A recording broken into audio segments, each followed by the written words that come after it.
जाति का नाम तो नहीं लेना चाहूँगा, लेकिन मजबूरी है लेना क्योंकि इतिहास गवाह है।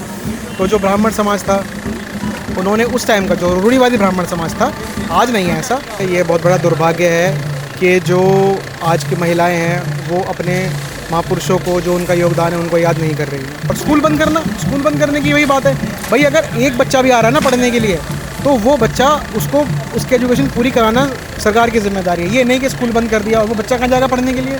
Hello sir. हेलो जी सर आज यहाँ क्या है और किस उत्सव में आप सब लोग इकट्ठे हुए हैं सर? देखिए जी, आज 13 अप्रैल है, लेकिन आपको ये बात तो पहले से पता ही होगी कि 11 अप्रैल को राष्ट्रपिता ज्योतिबा फूले जी की जयंती होती है और 14 अप्रैल को बाबा साहब डॉक्टर भीमराव अम्बेडकर की जयंती है। तो हम एक कॉमन डेट ढूंढते हैं कि हाँ भाई, जो हमारे कैंपस के लोग हैं, जो बहुजन मूल निवासी विचारधारा के लोग हैं, अम्बेडकराइट विचारधारा के लोग हैं, समता वाली विचारधारा के लोग हैं, वो सब आकर एक कॉमन प्लेटफॉर्म पर आकर सेलिब्रेट करें दोनों महापुरुषों को। तो क्या क्या सर आज यहाँ जो कल्चर फेस्ट जो चल रहा है उसमें क्या क्या चीज़ें कर रहे हैं और आपका क्या कंट्रीब्यूशन है उसमें?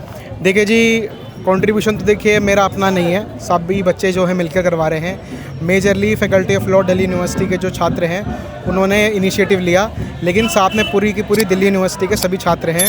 कोई पैसे से सहयोग करता है, कोई तन से सहयोग करता है, कोई मन से सहयोग करता है। ठीक है, सभी सहयोग की जरूरत। जहाँ तक आप बात कही आपने कि क्या क्या इवेंट्स हो रहे हैं, देखिए बुद्ध वंदना है, स्पीकर सेशंस हैं, जो हमारे सीनियर लोग हैं जो इस फैकल्टी से पास आउट हैं वो अपने विचार प्रस्तुत करते हैं। नुक्कड़ नाटक है, ठीक है, और आप देख सकते हैं, तो अगर आप कैमरा घुमाने की कोशिश करें तो प्रसाद वितरण का प्रोग्राम भी है। ये सिर्फ इसलिए कि हम एक बड़ा मैसेज डिलीवर करना चाहते हैं। क्यों?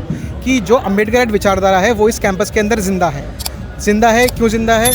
क्योंकि जो भी अनुसूचित जाति तबके से आता है, अनुसूचित जनजाति तबके से आता है, उनके मन में एक हिचक रहती है। हिचक किस बात की? कि कहीं कोई हमें कुछ कह ना दे, कोई हमारे ऊपर एट्रोसिटी ना कर दे।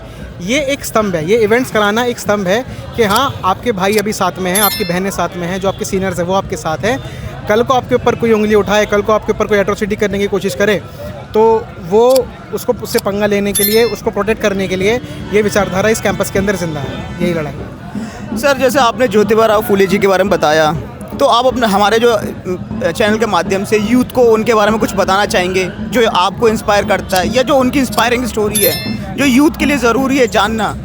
देखिए, सबसे बड़ी बात तो ये है कि अगर वंचित तबके के लिए सबसे पहले किसी ने एजुकेशन के दरवाजे खोले हैं तो वो राष्ट्रपिता ज्योतिबा फूले हैं और माता सावित्रीबाई फूले हैं।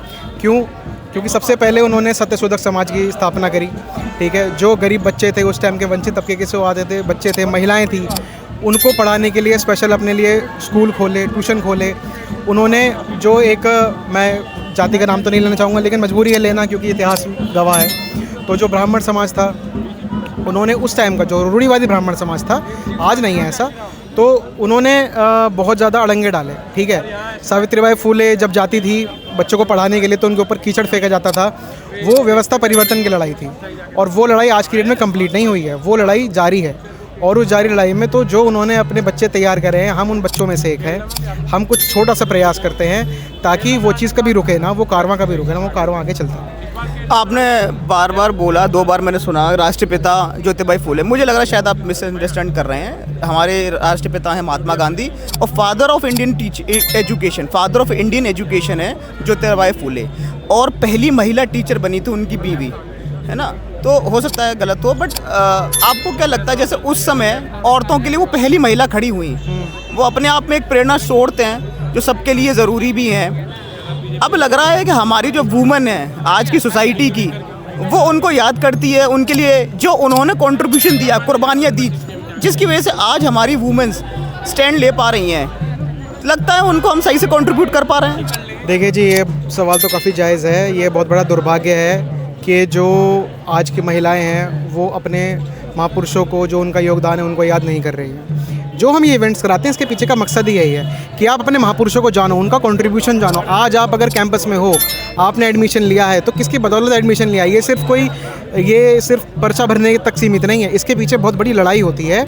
और आज जब हम ज्योतिबा फूले को सेलिब्रेट करते हैं तो उसके पीछे ये बहुत बड़ा मैसेज डिलीवर करना है कि भाई हाँ, ये कि जो कंट्रीब्यूशन है उसको आप जानो, मानो और उसको आगे बढ़ाओ।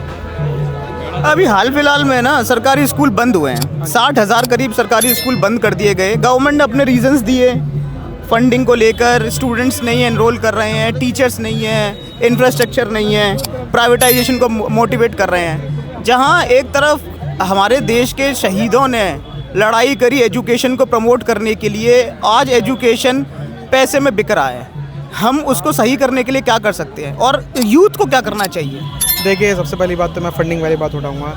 देखिए, पूंजीपतियों के लोन माफ़ करने के लिए फंडिंग है, ठीक है, लेकिन जो DPSP में कुछ बात कही गई है, हमारे संविधान में कुछ बात मेंशन्ड है, उसको फलीभूत करने के लिए, उसको इम्प्लीमेंट करने के लिए फंडिंग के लिए सरकार नकार देती है। वो क्यों? क्योंकि जो सत्ता काबिज़ है आज के डेट में केंद्र में, और जो आप बता रहे हैं 60,000 स्कूल, वो उत्तर प्रदेश की बात है। वहाँ जो सत्ता काबिज़ है उसको वो ओल्ड ऑर्डर पे जाना चाहती है। जो ऑर्डर आज़ादी से पहले था, जो ऑर्डर संविधान लागू होने से पहले था, उसी सामाजिक ऑर्डर को वो दोबारा से स्थापित करना चाहते हैं। इसलिए वो चाहते हैं कि बच्चे ना पढ़ें, बच्चों को पढ़ने का मौका ना दिया जाए। और स्कूल बंद करने की वही बात है भाई। अगर एक बच्चा भी आ रहा है ना पढ़ने के लिए, तो वो बच्चा, उसको उसकी एजुकेशन पूरी कराना सरकार की जिम्मेदारी है। ये नहीं कि स्कूल बंद कर दिया और वो बच्चा कहाँ जाएगा पढ़ने के लिए। प्रोटेस्ट करना, अपनी बात को एक्सप्रेस करना, फ्रीडम ऑफ स्पीच आर्टिकल 14 हमारे देश में दे रखा है, और डेमोक्रेसी का स्तंभ ही है आलोचना। पर जिस तरह से हम अपने देश की प्रेजेंट सरकार को देख पा रहे हैं, चाहे वो UGC बिल हो, चाहे वो ट्रांसजेंडर बिल हो, या कोई भी दूसरा बिल हो, जल्दीबाजी में आता है, पास हो जाता है। गवर्नमेंट उसे पब्लिक डोमेन में नहीं रखती है, लोगों के ओपिनियन जानने में इंटरेस्ट नहीं है। गवर्नमेंट कहीं ना कहीं कुछ तरफ से तो बायस्ड दिखती है। मैं ये नहीं कह रहा कि किसकी तरफ है, बट हाँ, अगर आप कोई बिल ला रहे हो तो उस पर डिबेट होनी चाहिए, अपोजिशन को बात रखने का मौका मिलना चाहिए। गवर्नमेंट कुछ खास सुन भी नहीं रही है। अब हमारे देश में जो प्रोटेस्ट चल रही है उसका कोई फ़र्क पड़ नहीं रहा गवर्नमेंट पर। तो अब आगे के क्या स्टेप होने चाहिए ताकि गवर्नमेंट ध्यान से या तो बात सुने या उस बात सुनवाई पर काम करे? देखिए, मैं आपको एक बात ये कहना चाहूँगा कि जो भी बिल लाए जाते हैं वो महज एक शगुफे के अलावा और कुछ नहीं है। क्योंकि उससे सरकार जो है बस एक डिबेट क्रिएट करना चाहती है कि हाँ भाई उस पर चर्चा हो, लेकिन उसको कभी भी एंड तक नहीं पहुँचाना चाहती।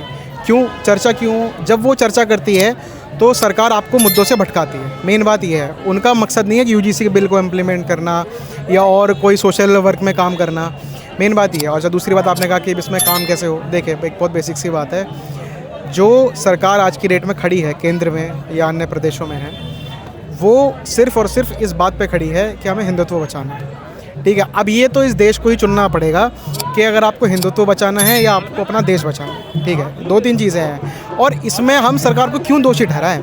भाई खोट तो हमारी जनता में है, गुलाम तो हमारी जनता है, गुलामी मानसिकता तो हमारी जनता के अंदर है। इनको तो पहले हिंदू राष्ट्र बनाना है, ठीक है। तो इसके पीछे बात है, जब तक कॉन्शियसनेस जनता के अंदर नहीं आएगी, जब तक जनता सड़कों पे नहीं उतरेगी खुद से, किसी लीडर के कहने पे नहीं, क्योंकि अगर लीडर किसी के कहने पे उतर रही है तो ये ऐसा भी हो सकता है कि लीडर का अपना कोई पर्सनल फ़ायदा हो। लेकिन जब तक जनता के अंदर खुद से कॉन्शियसनेस आएगी कि हमारे साथ अन्याय हो रहा है, तब तक ये चीज़ें नहीं बदलने वाली। और अब आप देखें, आने वाले समय में 1 नेशन 1 इलेक्शन की बात करी गई है हमारे मंच के ऊपर, बहुत ही सजगता से, बहुत ही प्यार से, सरलता से समझाया गया है 1 नेशन 1 इलेक्शन के पीछे का मकसद क्या है, ठीक है। तो ये चीज़ें संविधान पर खतरा है। इसीलिए आप ये जो का बात कह रहे हैं कि इम्प्लीमेंट नहीं होता है, सिर्फ रूल्स ला के छोड़ देती है, तो इसके पीछे का मकसद ये है, जनता को उलझाए रखो, काम मत करो। और जब तक सरकार के डिसीजंस में बड़े जो हमारे सिविल सोसाइटी के रिस्पेक्टेड मेंबर्स, जब तो उनकी भागीदारी नहीं होगी, तब तक काम कैसा बनेगा?